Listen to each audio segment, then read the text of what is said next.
السلام علیکم، میں ہوں آپ کا ہوسٹ ملک سجاد۔ تو آپ کیا سوچ رہے ہیں کہ میں انگلینڈ آ گیا ہوں؟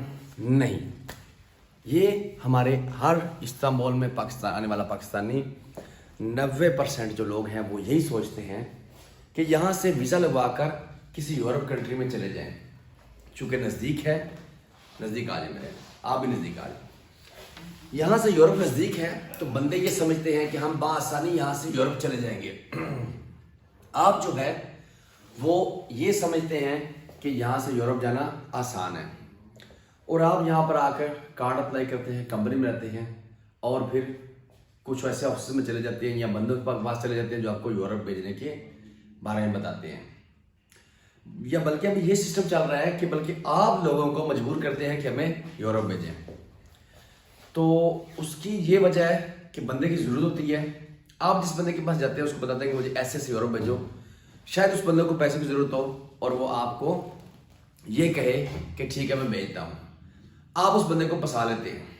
اب الٹ ہو چکا ہے۔ کسی وقت میں تھا کہ جو ایجنٹ تھے یا جو یہ ایسا کام کرتے تھے وہ لوگوں کو پھنساتے تھے، اب بندے لوگ ایجنٹوں کو پھنساتے ہیں۔ جیسے مجھے بھی ہر روز آفر آتی ہے، مطلب صاحب مجھے جرمنی کا ویزا لگوا دیں، میں آپ کو 8,000 10,000 یورو دوں گا۔ اٹلی کا ویزا لگوا دیں، کینیڈا بھیج دیں، امریکہ بھیج دیں، آسٹریلیا بھیج دیں، لنڈن بھیج دیں، ٹھیک ہے جی۔ تو برائے مہربانی اپنا کام خود کریں اور نہ خود پریشان ہو اور نہ بندوں کو پریشان کریں۔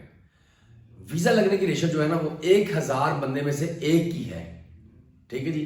1,000 میں سے ایک بندے کی ویزا ریشو ہے، کیونکہ ہمارے پاکستانی پاسپورٹ ہیں جو انڈین پاسپورٹس ہیں، افغانی ہیں، یہ جو بھی کنٹریز ہیں، ان کے پاسپورٹ کے لوگوں کو پتہ ہے انہوں نے کیا کرنا چاہ کے۔ کس زمانے میں ہماری سور پر بڑی عزت ہوا کرتی تھی کہ جو ہے وہ ابھی بھی ہے الحمدللہ، کیونکہ لیگل لوگ تو آتے تھے بائی روڈ، لیکن جو لیگل بندے تھے وہ جہاز سے آتے تو کہتے تھے یہ لیگل لوگ ان کی عزت ہے۔ ابھی پاکستان میں جو سامان لے کر آ رہے ہیں وہ بھی رپورٹ میں پرابلم بنا رہے ہیں۔ تو آپ برائے مہربانی ایسا کام کریں، جو آفس کام کرنے والے ہیں، ویزا لگوا کے دینے والی کنسلٹنسی آفس ہیں، وہ بھی یہ کریں کہ کم از کم کسی سے کوئی پیسے کا نقصان نہ کریں، اپنی جیب سے پیسے لگائیں۔ بندے سے اگر آپ نے 6,000 لینا اور 10,000 یورو لے لیں، لیکن اس بندے کے پیسے نہ لگوائیں فضول میں کہ یہ 1,500 لے لیے ہے، آپ کے پیسے فیس میں ضائع ہو گئے ہیں، آپ کا 1,000 لے لیا، 2,000 لے لیا، فیس میں ضائع ہو گیا، 100 لے لیا، 200 لے لیا، جتنے بھی آپ لیتے ہیں کہتے ہیں فیس میں ضائع ہو چکے ہیں۔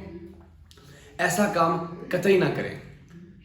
آپ زیادہ پیسے لیں لیکن جو کسٹمر ہے وہ اس بندے کا کوئی نقصان نہ کریں، جتنی بات کریں اسے زیادہ کر لیں۔ اگر آپ کے پاس اتنی گارنٹی والا کام ہے تو آپ اپنی جیب سے پیسے لگائیں، بندے کے پیسے نہ لگوائیں۔ آپ نے کمپنی بنانی ہے، آپ نے جو بھی اخراجات کرنے ہیں خود کریں، اور جو کسٹمر ہے اس سے کوئی اخراجات نہ کروائیں۔